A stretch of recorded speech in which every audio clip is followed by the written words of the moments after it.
Buried deep within the house of the temple lie the actual remains of a man who many consider one of the most important and controversial figures in all of Freemasonry, Albert Pike.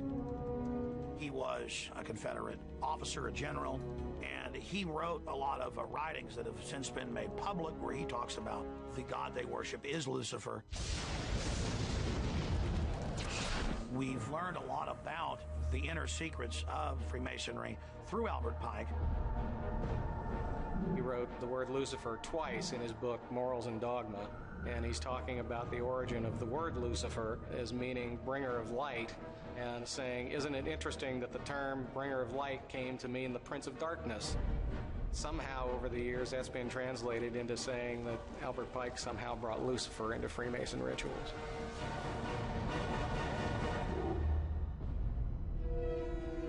Upon his death in 1891, Albert Pike's body was buried at Oak Hill Cemetery in Washington, D.C. A statue was then erected in his honor in 1901, the only such monument in the nation's capital honoring a Confederate officer. In 1944, Pike's body was exhumed and moved to the House of the Temple. But why? Did it have something to do with the strange rites and rituals he wrote about in his book, Morals and Dogma? Or did his references to Lucifer suggest that the Freemasons do, in fact, have another, more ominous agenda?